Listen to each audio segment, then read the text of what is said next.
رضا سے بوستا، کیوں نہ ہو کس پھول کی مدحت میں ومنقار ہے، کیوں نہ ہو کس پھول کی مدحت میں ومنقار ہے۔ الحمدللہ رب العالمین والصلاة والسلام علی سید المرسلین، اما بعد فاعوذ باللہ من الشیطان الرجیم، بسم اللہ الرحمن الرحیم۔ الصلاة والسلام علیک یا رسول اللہ وعلی آلک واصحابک یا حبیب اللہ، الصلاة والسلام علیک یا نبی اللہ وعلی آلک واصحابک یا نور اللہ۔ میٹھے میٹھے اسلامی بھائیوں اور مدنی چینل کے ناظرین، وقت ہوا ہے عشق رسول صلی اللہ تعالی علیہ وسلم میں کچھ جھومنے کا، نبی پاک علیہ الصلوۃ والسلام کی دل میں کچھ یاد بڑھانے کا، کیونکہ وقت ہوا ہے سلسلہ نغمات رضا کا، جس سلسلے میں ہم الحمدللہ امام عشق و محبت، مجدد دین و ملت، پروانہ شمع رسالت، میرے آقا نعمت امام احمد رضا خان علیہ رحمت الرحمن کے مبارک کلاموں کو سنتے بھی ہیں، سمجھنے کی کوشش بھی کرتے ہیں، اشعار کے ساتھ ساتھ ہر شعر کے ساتھ ساتھ اس کی شرح بیان کرنے کی بھی ہم کوشش کرتے ہیں، اور کلام رضا کی تو کیا بات ہے۔ خود امام اہل سنت اپنے کلاموں کے بارے میں کیا خوب لکھتے ہیں، گونج گونج اٹھے ہیں نغمات رضا سے بوستاں، کیوں نہ ہو کس پھول کی مدحت میں وا منقار ہے، گونج گونج اٹھے ہیں نغمات رضا سے بوستاں، گونج گونج اٹھے ہیں نغمات رضا سے بوستاں، کیوں نہ ہو کس پھول کی مدحت میں ومنقار ہے۔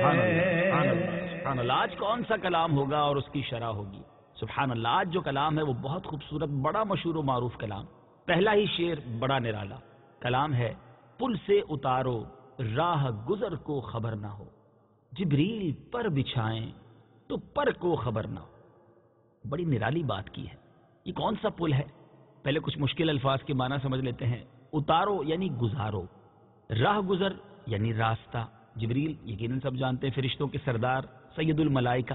اچھا، یہاں مراد کیا ہے؟ یہ کون سے پل کی بات ہو رہی ہے؟ یہ پل صراط کی بات ہو رہی ہے، جو تلوار سے زیادہ تیز، بال سے زیادہ باریک ہے۔ اس پل سے گزرنا آسان نہیں ہوگا، مگر نبی پاک علیہ الصلوۃ والسلام سے عرض کیا کی جا رہی ہے کہ یا رسول اللہ صلی اللہ علیہ وسلم، اگر آپ کرم فرمائیں گے، کیونکہ میرے آقا وہ ہیں جو اس پل کے کنارے سلم سلم کی ڈھارس سے پل سے پار چلاتے یہ ہیں، یعنی اعلیٰ حضرت ہی سمجھا رہے ہیں کہ میرے آقا اسی پل صراط کے کنارے اللہ تبارک و تعالیٰ کی بارگاہ میں سجدہ ریز ہوں گے، رب سلم امتی کی صدائیں بلند کر رہے ہوں گے، تو آقا ہم پر بھی کرم کیجیے گا، ایسے پل سے گزار دیجیے گا کہ راہ گزر کو، یعنی جو پل کراس کرنے والا ہے، پل پار کرنے والا، اسے بھی پتہ نہ چلے۔ اور فرماتے ہیں یا رسول اللہ صلی اللہ علیہ وسلم، ہمیں پل سے ایسے گزاریے کہ پل کو بھی پتہ نہ چلے، یعنی اس راستے کو بھی پتہ نہ چلے کہ یہاں سے کوئی گزرا ہے۔ اور جبریل امین علیہ الصلوۃ والسلام کی یہ تمنا ہے کہ نبی پاک علیہ الصلوۃ والسلام کے امتی جب پل صراط سے گزریں گے تو وہ اپنے پروں کو بچھائیں گے۔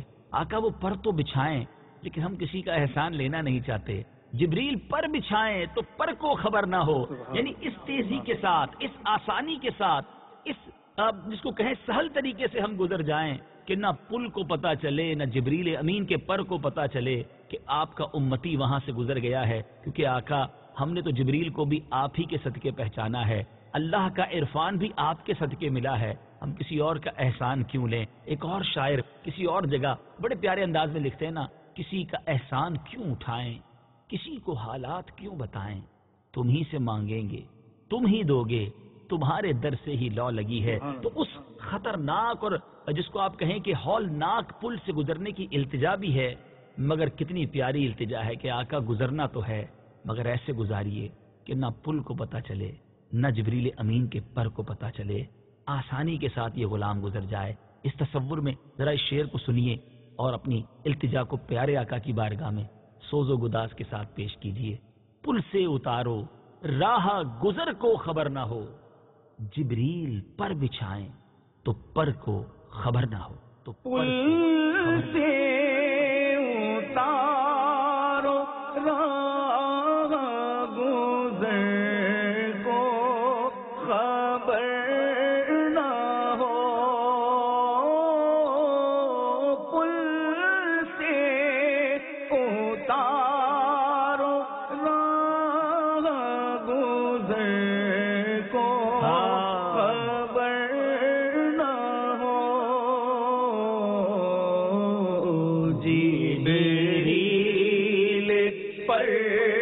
بچھائے تو پر کو خبر نہ ہو، جبریل پر بچھائے تو پر کو خبر نہ ہو۔ سبحان اللہ سبحان اللہ۔ اب اگلا شعر کتنا پیارا ہے، غم روزگار، یعنی انسان جو دنیا کے جھمیلوں میں، دنیا کی پریشانیوں میں مبتلا رہتا ہے، آقا سے التجا بھی کی ہے تو کس پیارے انداز میں کی ہے۔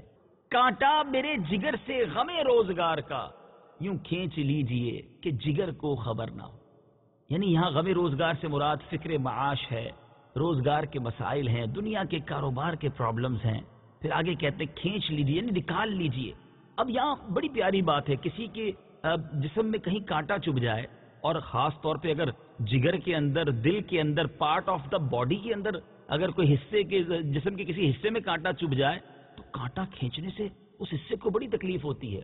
لیکن کمال بات کہتے ہیں یا رسول اللہ، اس دل میں دنیا کی فکریں بڑی گھر کر چکی ہیں، بڑی پریشانیاں بھی ہیں، فکر معاش میں میں بڑا مبتلا رہتا ہوں۔ آقا کرم ایسا کیجئے کہ یہ فکریں نکل جائیں، بس آپ کا غم نصیب ہو جائے، آپ کی یاد میں گم رہوں، عشق رسول میں زندگی گزرے، یہ دنیا کے غم نکل جائیں۔ التجا کرنے کا انداز دیکھیں کہ غم روزگار نکلنا ہے، لیکن یہ کیونکہ کانٹا چبھا ہوا ہے نا تو نکلے گا تو تکلیف بھی ہوگی، مگر آقا اس طرح کھینچیے کہ جگر کو بھی پتہ نہ چلے، اور یہ جو برائیاں ہیں، یہ پریشانیاں جو ہیں، یہ فکریں جو ہے یہ دور ہو جائیں، اور بس سینہ جو ہے آپ کے عشق کا مدینہ بن جائے۔ کمال التجا ہے۔ ہم دعا کرتے ہیں کہ اعلیٰ حضرت کے شعر کے صدقے غم روزگار سے ہماری بھی جان چھوٹ جائے۔ امیر اہل سنت اپنے ایک شعر میں بڑے پیارے انداز میں لکھتے ہیں نا، غم روزگار میں تو میرے اشک بہ رہے ہیں، تیرا غم اگر رلاتا تو کچھ اور بات ہوتی۔ اعلیٰ حضرت کے شعر کو دوبارہ سنیے، کیا لکھتے ہیں؟ کانٹا میرے جگر سے غم روزگار کا، یوں کھینچ لیجئے کہ جگر کو خبر نہ ہو۔ کانٹا میرے جگر سے غم روزگار کا، کانٹا میرے جگر سے غم روزگار کا، کانٹا میرے جگر سے غم روزگار کا، یوں کھینچ لیجئے کہ جگر کو خبر نہ ہو، یوں کھینچ لیجئے کہ جگر کو خبر نہ ہو۔ سبحان اللہ سبحان اللہ۔ اب نبی پاک علیہ الصلوۃ والسلام کی ایک عادت کی طرف اشارہ ہے، خبر نہ ہو۔ اس لفظ کو مختلف معنوں میں استعمال کرنا کتنا مشکل ہے، مگر کمال دیکھیے اعلیٰ حضرت کا، پہلے دو شعروں میں تو یہ بات کی جا رہی ہے کہ جگر کو خبر نہ ہو، پر کو خبر نہ ہو، راہ گزر کو خبر نہ ہو، جبریل پر بچھائیں تو پر کو خبر نہ ہو۔ یہاں خبر نہ ہو کے معنی کچھ اور ہیں۔ اب جو بات کر رہے ہیں، کیا بات کر رہے ہیں؟ فریاد امتی جو کرے حال زار میں، ممکن نہیں کہ خیر بشر کو خبر نہ ہو۔ یعنی یہاں خبر ہونا ضروری ہے، یہاں خبر ہی خبر ہے۔ کیا بات کر رہے ہیں؟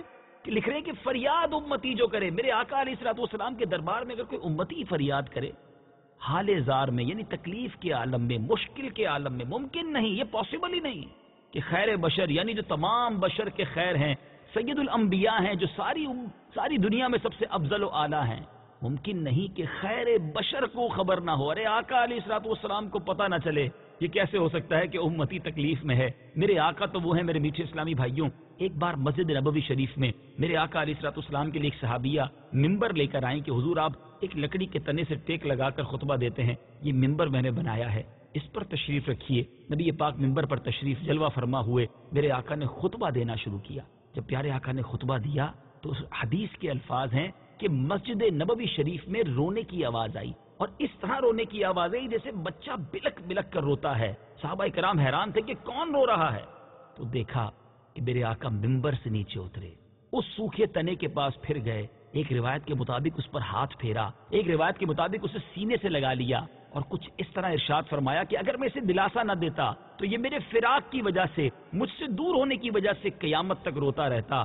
طویل حدیث ہے، اس کے بعد اس ممبر سے کیا بات ہوئی، اس تنے سے کیا بات ہوئی، وہ الگ بات ہے، مگر یہاں جو مدنی پھول میں پیش کرنا چاہتا ہوں، ذرا غور کیجئے، جو نبی علیہ الصلوۃ والسلام تنے کے رونے کو برداشت نہ کر سکیں، تنے کے روتا دیکھ کر خود اپنے ممبر سے اٹھ کر اسے سینے لگا لیں، امتی تکلیف میں ہو، امتی پکارے تو آقا کیوں نہ کرم فرمائیں گے۔ میرے میٹھے اسلامی بھائیوں، نبی پاک سے ایسی سچی لو لگا لیجئے اور جب کسی پریشانی میں ہوں اپنے آقا کو مدد کے لیے پکاریے۔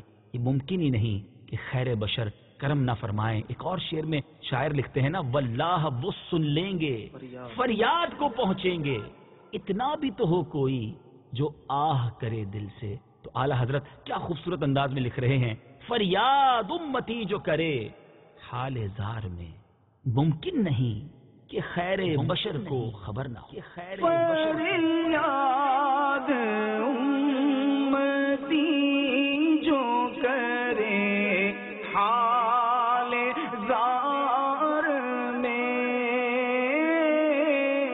فریاد امتی جو کرے حال زار میں، ممکن نہیں کہ خیر بشر کو خبر نہ ہو، ممکن نہیں کہ خیر بشر کو خبر نہ ہو۔ سبحان اللہ، سبحان اللہ۔ اب جو اگلا شعر ہے ایک حدیث کی طرف اشارہ ہے۔ اعلیٰ حضرت کا کمال یہ ہے کہ ایک ہی شعر میں گویا حدیث بیان کر دیتے ہیں۔ ذرا شعر سنیے، فرماتے ہیں یہ دونوں ہیں سردار دو جہاں، اے مرتضی عتیق و عمر کو خبر نہ ہو۔ سردار دو جہاں یعنی اس سے مراد یہ ہے کہ دنیا میں بھی سردار ہیں اور جنت میں بھی ادھیڑ عمر لوگوں کے سردار ہوں گے۔ وہ دونوں کون؟ عتیق و عمر۔ عتیق لقب ہے حضرت ابوبکر صدیق رضی اللہ تعالیٰ عنہ کا، اور مرتضی کہتے ہیں حضرت علی المرتضی کرم اللہ تعالیٰ وجہ الکریم۔ یہ کیا واقعہ تھا؟ میرے آقا علیہ الصلوۃ والسلام کی بارگاہ میں مولا علی کرم اللہ تعالیٰ وجہ الکریم حاضر ہیں۔ میرے آقا نے فرمایا کہ اے علی، یہ دونوں جو ہے نا، یعنی حضرت ابوبکر صدیق، حضرت عمر فاروق رضی اللہ تعالیٰ عنہ، یہ دونوں جنتی ادھیڑ عمر لوگوں کے یہ سردار ہیں، انہیں بتانا نہیں، انہیں خبر نہ ہو۔ حدیث کا مضمون ہے۔ اب یہ پوری حدیث کو کس پیارے انداز میں اعلیٰ حضرت نے گویا ایک شعر میں پرو دیا۔ فرماتے ہیں یہ دونوں ہیں سردار دو جہاں، اے مرتضی عتیق و عمر کو خبر نہ ہو۔ فرماتے ہیں یہ دونوں ہیں سردار دو جہاں، فرماتے ہیں یہ دونوں ہیں سردار دو جہاں، اے مرتضی عتیق و عمر کو خبر نہ ہو، اے مرتضی عتیق و عمر کو خبر نہ ہو۔ سبحان اللہ، سبحان اللہ۔ میرے میٹھے اسلامی بھائیوں، اب جو شعر ہے کیا خوبصورت التجا ہے۔ ابھی تک تو کچھ اور چیزوں کے بارے میں بات ہوتی رہی کہ پر کو خبر نہ ہو، راہ گزر کو خبر نہ ہو، جگر کو خبر نہ ہو۔ اب اپنی بات کر رہے کہ یا اللہ کرم کر، نبی پاک علیہ الصلوۃ والسلام کی محبت میں ایسا گما دے، ایسا عشق نصیب ہو جائے کہ ڈھونڈا کریں، میں اگر اپنے آپ کو بھی ڈھونڈنا چاہوں تو مجھے اپنی آپ کی ہی پتہ نہ چلے، مجھے اپنے آپ کی خبر نہ ملے۔ کیا لکھتے ہیں؟ ایسا گما دے ان کی ولا میں خدا ہمیں، ڈھونڈا کریں پر اپنی خبر کو خبر نہ ہو۔ یعنی اس قدر میں مدہوش رہوں، نبی پاک علیہ الصلوۃ والسلام، ولا کہتے ہیں محبت کو، ایسا گما دے ان کی ولا میں، ان کی محبت میں میں ایسا گم ہو جاؤں کہ بس مجھے اپنا بھی پتہ نہ چلے، بس ہر وقت نبی پاک کی یاد مجھ پر طاری رہے۔ اور بزرگوں کا یہ انداز رہا کرتا تھا۔ ایک بار حضرت عثمان غنی رضی اللہ تعالیٰ عنہ کے بارے میں آتا ہے، حضرت عمر رضی اللہ تعالیٰ عنہ نے جب سلام کیا تو حضرت عثمان غنی رضی اللہ تعالیٰ عنہ نے جواب نہیں دیا۔ حضرت عمر رضی اللہ تعالیٰ عنہ حضرت ابوبکر صدیق کی بارگاہ میں آئے، کہا معلوم نہیں آج کیا ہوا، میں نے عثمان غنی کو سلام کیا اور انہوں نے جواب نہیں دیا۔ حضرت ابوبکر صدیق رضی اللہ تعالیٰ عنہ نے پوچھا کہ آپ نے سلام کا جواب نہیں دیا؟ ظاہر یہ پاسبل نہیں تھا ان سے، تو جواب پتہ ہے کیا دیا؟ کہتے ہیں کبھی کبھی مجھ پر ایک وقت طاری ہوتا ہے کہ مجھے اپنے آقا کی یاد آتی ہے، اور جب نبی پاک کی یاد آتی ہے نا تو مجھے پتہ ہی نہیں چلتا میرے اطراف میں کیا ہو رہا ہے، مجھے پتہ ہی نہیں چلا کب حضرت عمر قریب سے گزرے اور انہوں نے سلام کہا۔ ڈھونڈا کریں پر اپنی خبر کو خبر نہ ہو، اے کاش عشق کی وہ منزل ہمیں بھی نصیب ہو جائے۔ آئیے مل کر ذرا یہ شعر سنتے ہیں۔ ایسا گما دے ان کی ولا میں خدا ہمیں، ڈھونڈا کریں پر اپنی خبر کو خبر نہ ہو۔ ایسا گما دے ان کی ولا میں خدا ہمیں، ایسا گما دے ان کی ولا میں خدا ہمیں، ڈھونڈا کریں پر اپنی خبر کو خبر نہ ہو، ڈھونڈا کریں پر اپنی خبر کو خبر نہ ہو۔ سبحان اللہ سبحان اللہ۔ اب جو بات ہو رہی ہے بڑی نرالی ہے، اور وہ بات ہو رہی ہے خار طیبہ سے، مدینے کے کانٹوں سے گویا کچھ التجا کی جا رہی ہے۔ یہ کمال ہے اعلیٰ حضرت کا، مدینے کے پھول کی شان بیان تو کی جاتی ہے، مگر خار طیبہ کا اس انداز سے تذکرہ، یہ شان ہے اعلیٰ حضرت کی اور خاندان اعلیٰ حضرت کی۔ کیا لکھتے ہیں؟ اے خار طیبہ دیکھ کے دامن نہ بھیگ جائے، اے خار طیبہ دیکھ کے دامن نہ بھیگ جائے، یوں دل میں آ کے دیدہ تر کو خبر نہ ہو۔ اب یہاں خار طیبہ سے مراد مدینے کا کانٹا، دامن نہ بھیگ جائے یعنی دامن تر نہ ہو جائے، اب دیدہ تر یعنی نم والی آنکھ، وہ آنکھ جو بھیگی ہوئی ہے، وہ آنکھ جو بہہ رہی ہے۔ اب یہ کیا بات ہو رہی ہے ذرا سمجھیے۔ اعلیٰ حضرت لکھتے ہیں کہ اے مدینے کے کانٹے، تجھے دیکھ کر آنکھوں میں آنسو آ گئے ہیں، آنکھیں تر ہو گئی ہیں، اب اگر آنکھ کے ذریعے تو میرے پاس آئے گا تو تیرا دامن بھیگ جائے گا، میرے آنسوؤں کی وجہ سے اے خار طیبہ تیرا دامن بھیگ جائے گا، یوں دل میں آ کہ دیدہ تر کو خبر نہ ہو، دل میں آ کے بس جا۔ یہ دل سرکار کے عشق کا مدینہ بنا ہوا ہے، آنکھ سے کیا کام، آنکھ تو بہت ساری چیزیں دیکھتی ہے۔ کچھ اسی طرح کا خیال جو ہے مولانا حسن رضا خان صاحب اپنے شعر میں لکھتے ہیں، کیا لکھتے ہیں؟ خار صحرائے نبی پاؤں سے کیا کام تجھے، خار صحرائے نبی پاؤں سے کیا کام تجھے، آ میری جان میرے دل میں ہے رستہ تیرا۔ اب مدینے کے کانٹے کو صحرائے مدینہ کے کانٹے سے کہا جا رہا ہے کہ پاؤں میں نہیں، آپ کا کام تو دل میں بسانے والا ہے۔ اچھا کچھ اسی طرح کا انداز امیر اہل سنت نے بھی اپنے شعر میں اپنایا، میں رضوان جنت کو تحفے میں دوں گا، عطا کیجئے چند خار مدینہ۔ پیارے آقا سے التجا کیا کر رہے ہیں، بڑی پیاری بات ہے، یقین کریں جھما دیتی ہے بات۔ امیر اہل سنت نے کمال کیا، لکھتے کہ جب جنت میں جاؤں گا نا تو جنت کے دروازے پر جو جنت کے جو داروغہ ہیں حضرت رضوان وہاں کھڑے ہوں گے، تو جب وہاں سے گزروں گا تو کچھ تحفہ بھی تو دے رہا ہے نا، تحفہ کیا دوں گا، مدینے کے کانٹے تحفے میں دوں گا، میں رضوان جنت کو تحفے میں دوں گا، عطا کیجئے چند خار مدینہ۔ تو کیا عاشقوں کی بات ہوتی ہے، اللہ کریم ان کی عاشقی کا صدقہ ہمیں عطا فرمائے، مدینے پاک کا سچا ادب عطا فرمائے۔ بہت شاندار شعر، ذرا دوبارہ سنیے۔ اے خار طیبہ دیکھ کے دامن نہ بھیگ جائے، یوں دل میں آ کہ دیدہ تر کو خبر نہ ہو، کہ اے خار طیبہ دیکھ کے دامن نہ بھیگ جائے، اے خار طیبہ دیکھ کے دامن نہ بھیگ جائے،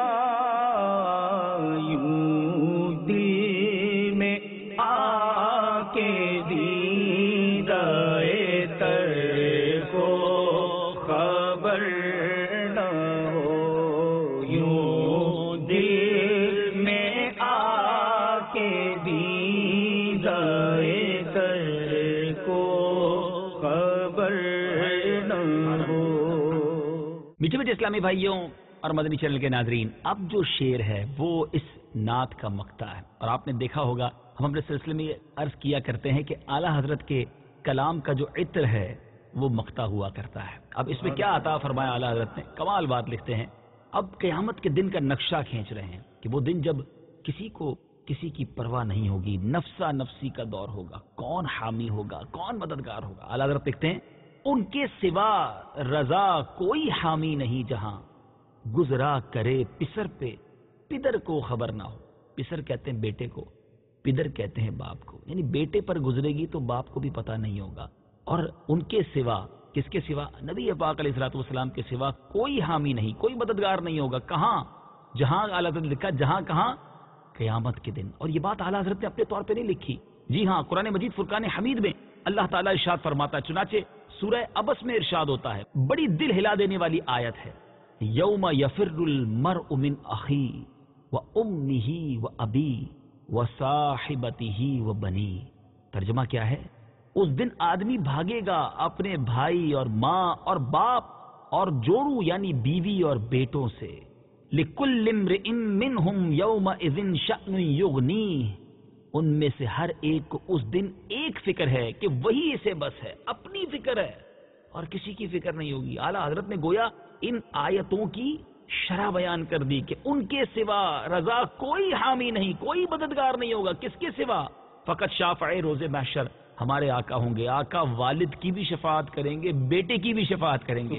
بیٹا باپ کی نہیں سن رہا ہوگا، باپ بیٹے کی فکر نہیں کر رہا ہوگا، مگر آقا کا دامن کرم سب کے لیے کھلا ہوگا.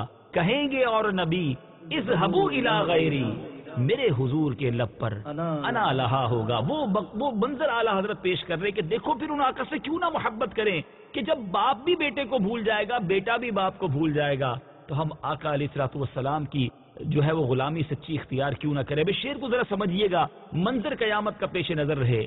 ان کے سوا رضا کوئی حامی نہیں جہاں، گزرا کرے پسر پہ پدر کو خبر نہ ہو. ان کے سوا رضا کوئی حامی نہیں جہاں، ان کے سوا رضا کوئی حامی نہیں جہاں، گزرا کرے پسر پہ پدر کو خبر نہ ہو. گزرا کرے پسر پہ پدر کو خبر نہ ہو. سبحان اللہ، سبحان اللہ. مبارک کلام، اس کے اشعار اور اس کی کچھ شرح بیان کرنے کی کوشش کی. اللہ کریم اعلیٰ حضرت امام اہل سنت کے صدقے ہمیں بھی نبی پاک علیہ الصلوۃ والسلام کا سچا عشق نصیب فرمائے. مدنی چینل دیکھتے رہیے. اگلے سلسلے نغمات رضا میں ایک اور کلام اور اس کے بارے میں کچھ مدنی پھول. صلو علی الحبیب صلی اللہ تعالی علی محمد صلی اللہ علیہ وسلم. گونج گونج اٹھے ہیں نغمات رضا سے بوستا، کیوں نہ ہو کس پھول کی مدحت میں وامنقار ہے، کیوں نہ ہو کس پھول کی مدحت میں وامنقار ہے.